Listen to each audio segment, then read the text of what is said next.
Oke, nah tadi nih yang udah aku sebut-sebut soal rebranding.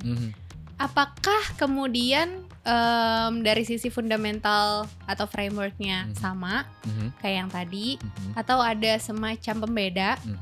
Dan nih paketan ya pertanyaannya. Iya, paketan, oke. Kapan sebuah brand merasa perlu, makanya kita perlu benar-benar ganti arah nih. Iya. Dan nomor 3, Nggak apa-apa. udah kayak Keep saya. coming. Bentar, menyusun dulu.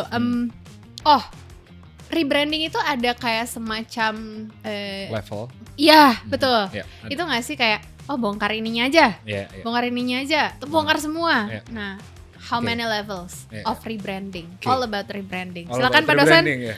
Siap. Bear with me. Another 3 SKS.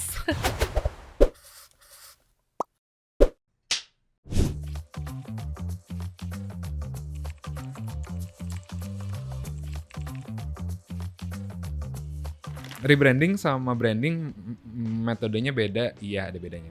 Oke. Pasti lebih tricky, selalu lebih challenging rebranding pokoknya. Hmm. Karena ada proses yang harus kita lewatin lebih daripada branding dari nol. Oke. Dan ada hal yang bisa kita percepat di proses kalau ngomongin branding aja. Rebranding tuh ini nggak bisa dipercepat.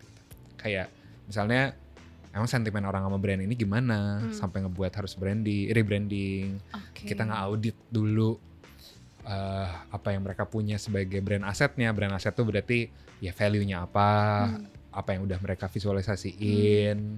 Kalau mereka punya tempatnya yang kayak apa, di mana segala macam itulah. Nah, itu tuh kan nge-audit itu tuh proses ya. Itu jadi lebih panjang. Stake-nya juga lebih besar gitu. Apalagi alhamdulillah aku tuh senang banget selalu dikasih challenge ketemu brand-brand yang udah lama. Dan aku tuh ngerasa itu api yang aku cari gitu.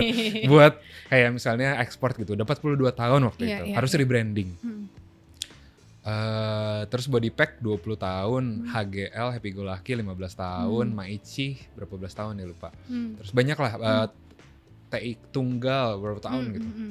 Nah, itu tuh challenge-nya memang seberapa baik kita sebagai brand strategi, brand designer benar kenal esensinya dari awal tapi ya. Oke.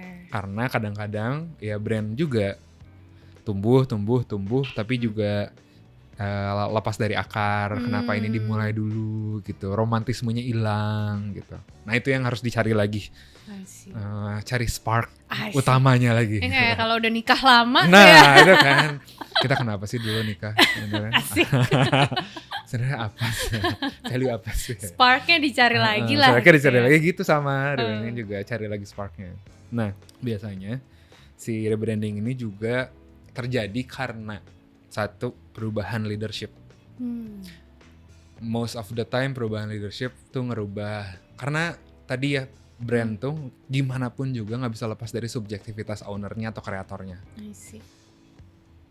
Jadi saat yang megang udah beda, nafasnya pasti beda.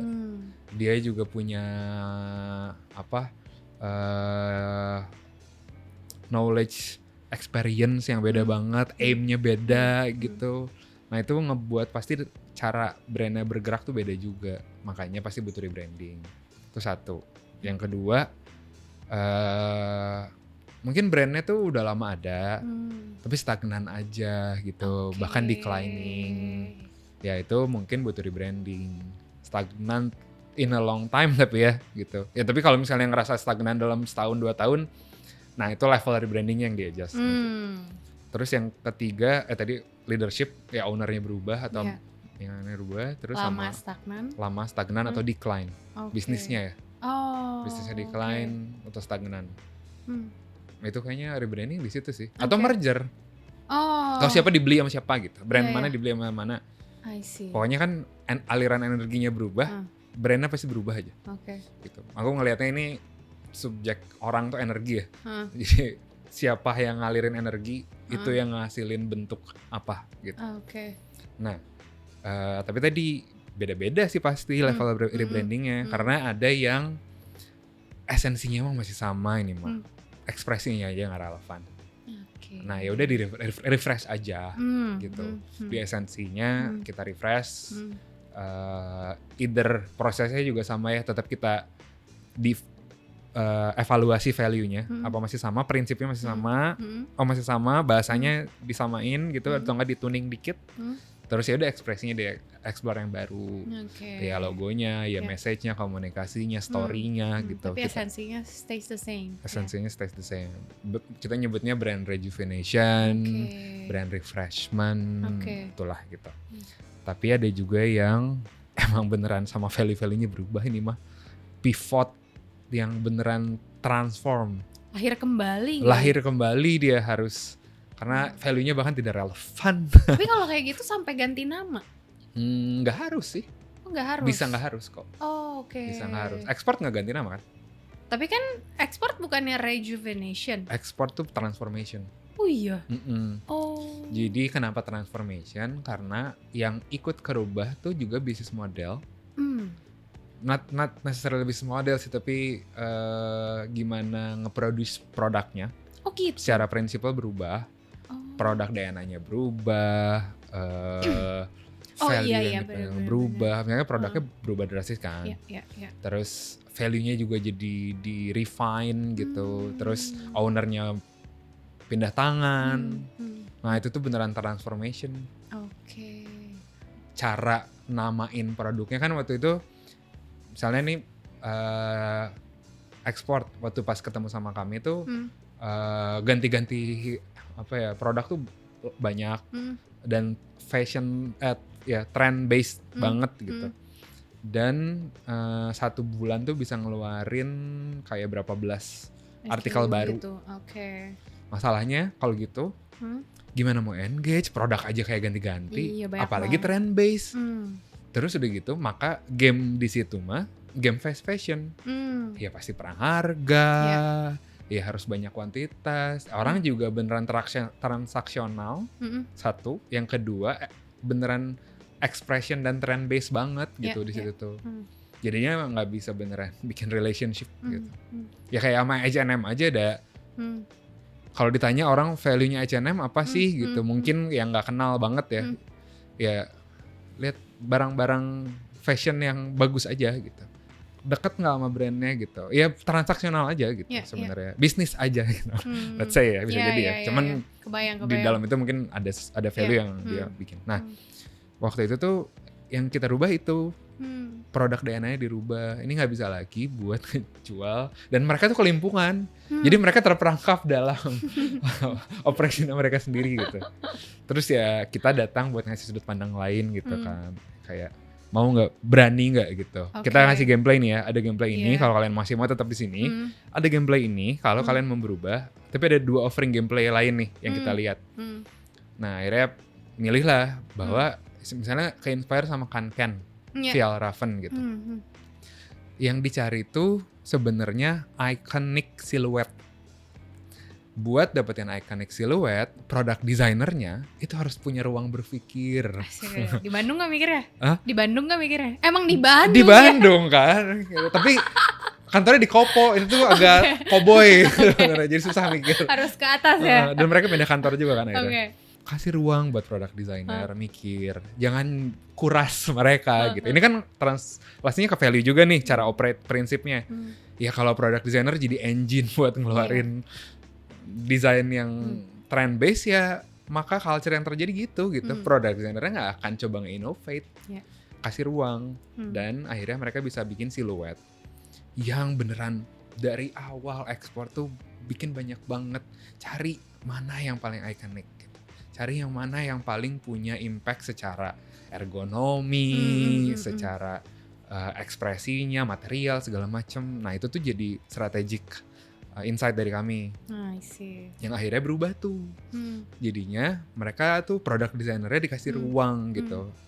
Dan mereka nyari siluet-siluet yang paling signifikan. Yang akhirnya jadi kayak sekarang.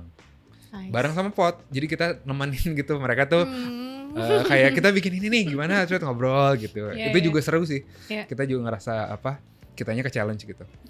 Lalu yang kedua, product namingnya. Sebelumnya udah mah produknya banyak, namanya nama-nama perempuan. Aduh. Mau inget gimana gitu. Namanya Carla Pink gitu. Kayak saha Carla, siapa, sopo iki gitu. Nah, akhirnya jadi ya udah praktikal aja. Ini tote bag, ini rucksack. Tapi kita bikin jadi ada service kita juga yang product naming system. Oke. Jadi kita breakdown taksonomi namingnya. Jadi kayak katanya kayak fancy ya. Cuman sesimpel kayak ini apa sih? Apa tuh? Kalau ngomongin kata tuh objek, kata keterangan, subjek, objek, objek, predikat kayak gitunya sebenarnya simpel itu kan. Kayak ini tuh jenisnya apa, warnanya yang mana, stylenya apa, let's say gitu. Simple. Tapi misalnya nih dia adalah tote bag yang style edisi go getter karena buat segmen yang kita breakdown 3 segmen gitu. Segmen yang C. Dengan warna apa? Nah, jadi orang ingatnya ya udah beli tote bagnya ekspor. Dan orang juga ngomongin tote bagnya ekspor, bukan Carla-nya. Nah, itu tuh signifikan. Jadi akhirnya produk designernya juga punya ruang gitu buat nge-innovate itu. Jadi akhirnya keluar inovasi tote bag. Tote bag backpack gitu. Nah, itu tuh inovasi yang lahir pada momen itu tuh.